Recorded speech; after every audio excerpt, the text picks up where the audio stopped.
students. So in this class I will be teaching you the topic of partial order set. So poset, so basically it is defined as a poset. So how do you define a poset? A relation R on a set A is called a partial order if R is reflexive. Please kindly make note of this, the word reflexive, and it should be antisymmetric and transitive. The set A together with the partial order R is called a partial order set. So basically if I take relation R on a set A or on a set B, it should satisfy the three conditions, as in reflexive and antisymmetric and transitive. If any relation that satisfies these three relations, reflexive, antisymmetric and transitive, so those set we call, like we together we call as a name, we'll give the name as poset. So the denotation of poset is like this, where inside the bracket A comma R. So here A represents the set of all elements and R represents those elements which has some relation. If you take an example, let us consider let A of an collection of an subset of S. The relation subset determines the where the set A is an element and subset indicates all the powers of a set. So therefore basically A means set and the subset is a relation. So what relation we are establishing in this set? So thereby the A represents a set and the subset represents the what relation it should hold to fulfill the poset. Let us take another example where let Z plus indicates the set of all positive integers. The usual relation it indicates where it should be an integer and moreover it should be less than or equal to. So where I am establishing a relation that my set should contain set of all positive numbers such that each and every number should be less than the post order, or you can say the preceding number, as in. So let me solve you the theorem of the poset. If A comma less than or equal, it's a poset where I'm just deriving the denotation of this one, denoting A comma less than or equal and B comma less than or equal are posets. Then the Cartesian product comma less than is a poset.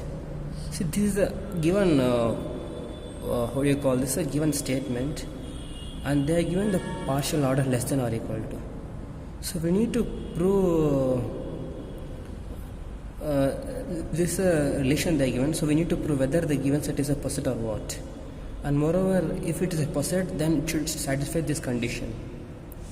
So let me solve you let me give you the solution for this theorem, as its theorem is one of the very important theorem.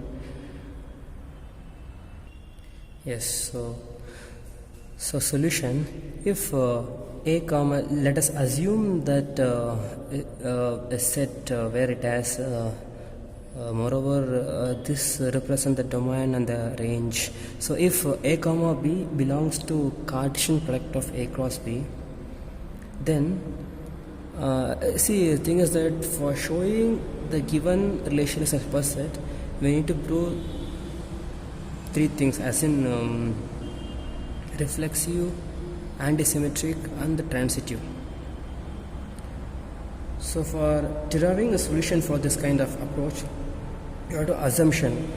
In the mathematics, assumption was the main features, and moreover you will be seeing every sums without assumption it won't be fulfilled. I guess one day the math might fail without assumption. Okay, let us start our solution. If A comma B belongs to A cross B, which means the Cartesian product of A cross B, then A comma B should be less than or equal to A, because we have symbol, right? This is in poset, so it should be less than or equal to the same element. Since if it holds good, then the domain of first relation, which means the domain of first relation and the domain of second relation should be equal, and moreover it should be less than. Why in the sense? Because the poset we are giving should be less than or equal to, so therefore I am writing A less than or A in set of A, and B, which means the range of first set and the range of second set should be equal in set B. So therefore the poset satisfies the reflexive in the sense A comma A and B comma B. So the first property we have fulfilled, which means we have proved it's a reflexive. Now suppose that A comma B should be less than or equal to A dash comma B dash, and A dash comma B dash should be less than or equal to A comma B, where the domain of first set and the domain of the second set should belong to set A, and the domain of the range of set B and the range of set B should belong to set B. Then we can write as the given definition says, then A should be less than or equal to A dash, and A dash should be less than or equal to A in the given set, and B should be less than or equal to B dash, and B dash should be less than or equal to B in B. Since A and B are posets, this is the given definition, which means like we need to prove that the thing is like they have given already these two are poset. So by the property of symmetric, what symmetric states antisymmetry in the sense, if A relates with B and B relates with A, so we can conclude that A should be equal to B and B should be equal to A. So these are the conclusion we are getting from the antisymmetric. So we already proved that. Now comes so this is the proven statement from the above antisymmetric. So next the final step, we should prove whether it is transitive or what. If it transitive, then the given set is a poset. So after each and every statement you have to mention the statement less than or equal to satisfy the antisymmetric property in the Cartesian product A cross B. Finally, suppose now you have to assume still more, where A comma B relation less than or equal to A dash comma B dash, and A dash comma B dash should be less than or equal to A double dash comma B double dash, where A comma A dash comma A double dash should belong to set A. This is the normal notation where we should follow, because if writing any element of the set A, it should and must belong to the given set, and this is the way to solve the graphical or some set theory. Then A should be less than or equal to A dash, and A dash should be less than or equal to A double dash. So by this we can derive that by the property of an transitive analogy, we can show that this A and this A should be one and the same, and this B and this B double should be one and the same.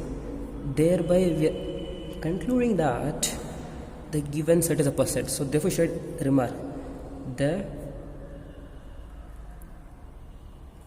given set establish the property of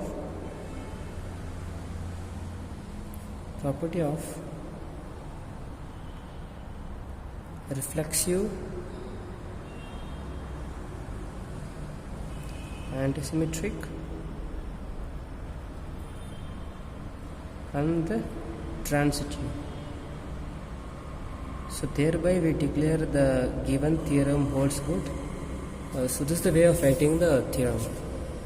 Thank you.